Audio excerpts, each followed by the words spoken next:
నమస్కారం. V7 city news కు స్వాగతం. తిరుపతిలోని స్విమ్స్ ఆసుపత్రి వద్ద గత 25 సంవత్సరాలుగా సొసైటీని ఏర్పాటు చేసుకుని రోగుల పట్ల నిజాయితీతో సేవా దృక్పథంతో అంబులెన్స్ సేవలు అందిస్తున్న తమపై కొందరు పనికట్టుకుని అంబులెన్స్ మాఫియా దందా చేస్తున్నారని విమర్శించడం తగదని Sri Balaji ambulance service society గౌరవ సలహాదారుడు రామచంద్ర యాదవ్ తెలిపారు. అంబులెన్స్ మాఫియా అనడం సరికాదని, రోగులకు సేవ చేసేందుకు స్విమ్స్ వద్ద ఏర్పాటు చేసిన శ్రీ బాలాజీ అంబులెన్స్ సర్వీసెస్ సొసైటీని కొంతమంది విమర్శించడం సరైంది కాదని ఆ సంఘం గౌరవ సలహాదారులు రామచంద్ర యాదవ్ తెలిపారు. తిరుపతి ప్రెస్ క్లబ్ విలేకరుల సమావేశంలో ఆయన మాట్లాడుతూ శ్రీ బాలాజీ అంబులెన్స్ సర్వీస్ ద్వారా మహాప్రస్థానం పేరుతో పేదలకు రోజుకు 3 ఉచిత సర్వీస్ అందిస్తూ నిరుపేదలకు సైతం తక్కువ ధరలకే అంబులెన్స్ సర్వీస్ అందిస్తున్నామని అన్నారు. తమపై కొంతమంది టీడీపీ నాయకులు ఉచిత అంబులెన్స్ సర్వీస్ పేరును అడ్డం పెట్టుకుని అంబులెన్స్ దందా నిర్వహిస్తున్నారని, మొదటి రోజే స్విమ్స్ హాస్పిటల్ నుంచి వడమాలపేటకు 2,400 రూపాయలను డబ్బులు తీసుకున్నారని అన్నారు. వారి తప్పులు కప్పిపుచ్చుకునేందుకు మమ్మల్ని అంబులెన్స్ మాఫియాగా చిత్రీకరిస్తున్నారని ఆవేదన వ్యక్తం చేశారు. సేవా కార్యక్రమంలో 25 సంవత్సరాలు పైగా 17 మంది ద్వారా రోగులకు సేవలు అందిస్తున్నామని తెలిపారు. తాము ఎక్కడైనా దందాలకు పాల్పడినట్లు నిరూపిస్తే దేనికైనా సిద్ధమేనని అన్నారు. అనవసరంగా ఆసుపత్రిలో సేవా కార్యక్రమాలు నిర్వహిస్తున్న తమపై నిందలు మోపడం సరైంది కాదని హెచ్చరించారు. ఈ విలేకరుల సమావేశంలో రమేష్, చందు, చెంగల్ రాయలు, సిద్ధయ్య పాల్గొన్నారు. మధ్యలో 2018లో తెలుగుదేశం ప్రభుత్వం ఉండేటప్పుడు NABH కమిటీ అని చెప్పి, అంటే national accreditation board of hospital health providers అనే ఒక కమిటీ విజిట్ వస్తుంది ప్రతి హాస్పిటల్కి. ఆ విజిట్ వచ్చినప్పుడు వాళ్ళ నామ్స్ ప్రకారం ఒక ప్రైవేట్ ఇన్స్టిట్యూషన్కి పర్మిషన్ ఇవ్వాల్సిన బాధ్యత ఆ లోకల్ ఏదైతే హాస్పిటల్ ఉందో వాళ్ళకు ఉంది. ఆ కాన్సెప్ట్తో మమ్మల్ని పిలిచి మహాప్రస్థానంతో పాటు మీరు కనుక సర్వీస్ ఇవ్వగలిగితే మీకు ఒక షెల్టరు, మీకు ఒక స్టాండు ఇవన్నీ ఏర్పాటు చేసి మేము ఫెసిలిటీస్ కల్పిస్తున్నాం.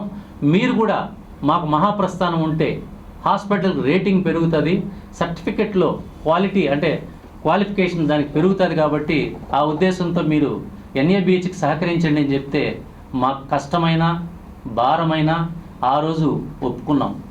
ఒప్పుకున్న కండిషన్ ప్రకారం స్టిల్ టుడే ఈ రోజు వరకు కూడా ప్రతిరోజు బిలో పావర్టీ ఫ్యామిలీస్కి 3 ఉచితంగా, డ్రైవర్ భత్తా తప్పిస్తే ఎటువంటి ఫ్యూల్ ఛార్జెస్ కానీ బండి బాడుకు కానీ లేకుండా సర్వీస్ స్టిల్ ఇస్తున్నాం ఈ రోజు వరకు కూడా. అయితే గత 12వ తారీఖున ఒక ప్రైవేట్ అంబులెన్స్ వారు ఒక 2 తీసుకొని వచ్చి మేము ఇక్కడ ఫ్రీ సర్వీస్ చేస్తున్నామని చెప్పేసి మా బళ్ళకు అడ్డంగా పెట్టారు. అంతకుముందు కూడా గత 8 నెలలుగా వాళ్ళు మా దగ్గర సీరియల్ కావాలని చెప్పి విశ్వ ప్రయత్నాలు స్థానిక నాయకత్వంతో ఒత్తిడి తీస్తూ వచ్చారు. మేమేం చెప్పామంటే 2 గనక పెరిగితే ఇంకా చాలా బళ్ళు పెరిగే అవకాశం ఉంది. చాలామంది మాకు ఇప్పటికే అప్లికేషన్స్ పెట్టారు. గత ప్రభుత్వంలో కూడా ఇదే విధంగా ఒత్తిడి తెస్తే గత ప్రభుత్వాన్ని మేము రిక్వెస్ట్ చేస్తే వాళ్ళు ఎటువంటి ఒత్తిడి చేయకుండా మమ్మల్ని సజావుగా సర్వీస్ చేసుకోవడానికి సహకరించారు. మీరు కూడా సహకరించండి అని చెప్పి మేము అనేక రకాల రిక్వెస్ట్ చేస్తే కూడా మా మాటను పిడిచెవును పెట్టి, అందులో ఒక వ్యక్తి ఈరోజు 2 బళ్ళల్లో ఒక వ్యక్తి గతంలో మా దగ్గరే అసోసియేషన్గా ఉండేవాడు. ఆయన 2007లో 2,80,000 రూపాయలకి ఆయన సీరియల్ అమ్ముకొని వెళ్ళిపోయాడు. కొన్న వ్యక్తి ఎవరో కాదు ఈ భాష. ఈరోజు ఆయన చాలా సిక్ పేషెంట్ పరిస్థితి. ఆమె బంగారు నగలు అమ్మి ఆ రోజు 2,80,000 రూపాయలు ఈరోజు ఎవరైతే దందా అని చెప్పేసి పేరు పెట్టి మా మీద దౌర్జన్యం చేస్తున్నారో ఆ దందాలోని ఒక వ్యక్తికి ఆ బండి తీసిచ్చాం. మా డ్రైవర్గా, అప్పటిదాకా మా దగ్గర డ్రైవర్గా ఉన్న అతన్ని తీసిచ్చాం. ఆ రకంగా 2వ వ్యక్తి ఈరోజు తిరుపతిలో అనేక స్టాండ్లలో 15 ఆటోలు ఉన్నాయి, వారికి ట్యాక్సీ సర్వీసులు ఉన్నాయి. ఇన్ని సర్వీసులున్నా దౌర్జన్యంగా ఈరోజు తీసుకొచ్చి మమ్మల్ని 2 బండ్లు పెట్టి అందులో తెలుగుదేశం పార్టీ వాడినారు పాపం మహానుభావులు. తెలుగుదేశం నాయకులు యువత కలిపి పెట్టామని చెప్పేసి ఒక క్లిప్పింగ్ చూశాను నేను. నిజంగా తెలుగుదేశం పార్టీనే అయితే ఇక్కడ ఉన్న కుటుంబాలన్నీ కూడా తెలుగుదేశం కుటుంబాలే. కాబట్టి తెలుగుదేశం పార్టీ మీద ఈరోజు వాళ్ళ బురద జల్లే ప్రయత్నం చేస్తున్నారు. కాబట్టి తెలుగుదేశం పార్టీ నాయకత్వానికి కూడా ఈ పత్రికా ముఖంగా అటు రాష్ట్ర ముఖ్యమంత్రి గారికి, మా యువ నాయకులు నారా లోకేష్ సార్ గారికి, వారి దృష్టికి కూడా ఈ సమస్య తీసుకోవాల్సిన బాధ్యత మా మీద ఉంది. ఎందుకంటే తెలుగుదేశం సానుభూతి పరుల కుటుంబాలు కాబట్టి.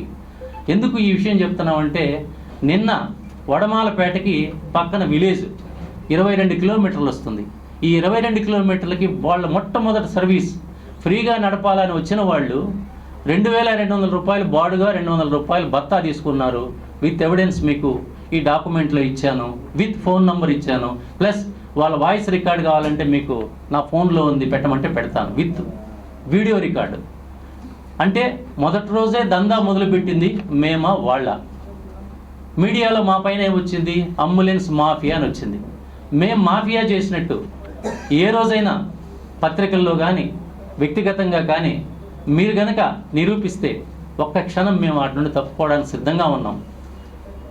ఆ రోజు నుండి ఈ రోజు వరకు ఉచితంగా 6700 కేసులు సర్వీస్ నడిపాం. 6700 కేసులు, 1-2 కాదు. రెండోది రూయ్ హాస్పిటల్కి 4000 రూపాయలు అని చెప్పేసి అని ఒక చెడు వార్తను కూడా ప్రచురించారు. నేనేమంటున్నానంటే అసలు ఎంత పొరంబోకి వెధవలైనా 4000 రూపాయలు అడిగే సంస్కృతి ఉంటుందా? అయితే ఇంకొక క్వశ్చన్ కూడా నేను చెప్పదలుచుకున్నాను. మామూలు వెహికల్స్ వేరు, వెంటిలేటర్ వెహికల్స్ వేరు. వెంటిలేటర్ వెహికల్ అయితే దానికి టెక్నీషియన్ కావాలి, దానికి పెద్ద సిలిండర్ ఒకటి కావాలి. ఇవన్నీ పెట్టుకున్నప్పుడు ఏ హాస్పిటల్ ఎమర్జెన్సీలో అయినా అడ్మిట్ చేసుకోకపోతే 1 అవర్ 2 అవర్స్ వెయిట్ చేయాల్సిన పరిస్థితి వస్తుంది. అలాంటి సందర్భంలో ఈరోజు మీరు బయట ఎవరైనా విచారించవచ్చు, మన ఆక్సిజన్ సిలిండర్, పెద్ద సిలిండర్ కాస్ట్ 1000 రూపాయలు. ఒక టెక్నీషియన్కి ఇవ్వాలంటే 1500 రూపాయలు ఇవ్వాలి. ఇవన్నీ కలిపి ఒకవేళ పార్టీ దగ్గర అడిగే సందర్భం ఉంటుంది తప్పిస్తే నార్మల్ పేషెంట్కి ఏ పరిస్థితులు అడిగే సందర్భం ఉండదు. ఇది తప్పుడు వార్తలు మా మీద అబాండాలు వేయటానికి ఈరోజు ఎవరైతే 2 అంబులెన్స్లు ఉన్నారో, అంటే రాజకీయ పార్టీ అండలతో ఎవరైతే ఈరోజు దందా చేస్తున్నారో, దందా వారిదిగానే మాది కాదన్న సంగతి సత్యదూరం, విత్ ఎవిడెన్స్. ఎందుకంటే మేము రేట్లు ఈరోజు ఆర్టీఓ గారు ఫిక్స్ చేసిన రేట్లనే 22 డిజిటల్ బోర్డులు పెట్టి సిమ్స్ ఏదైతే సెక్యూరిటీ అథారిటీస్ ఉందో వాళ్ళు ఆథరైజ్ చేసిన తర్వాత విత్ బిల్లు వేసి సర్వీసులు నడుపుతున్నాం. మీరు ఎక్కడైనా విచారించవచ్చు, ఈ రాష్ట్రంలో లేదో కంబైన్డ్ తెలుగు రాష్ట్రాల్లో డిజిటల్ బోర్డులు పెట్టి నడిపే హాస్పిటల్, ప్రభుత్వ హాస్పిటల్ ఏదైనా ఉందా అని చెప్పి మీ ద్వారా విచారించి తెలియజేస్తే మేము సంతోషిస్తాం. రెండోది ఎన్ఏబిహెచ్కి జనరల్గా ఏవైనా ఒక చారిటబుల్ ట్రస్టులు నడిపేదానికి అవకాశం ఉంది.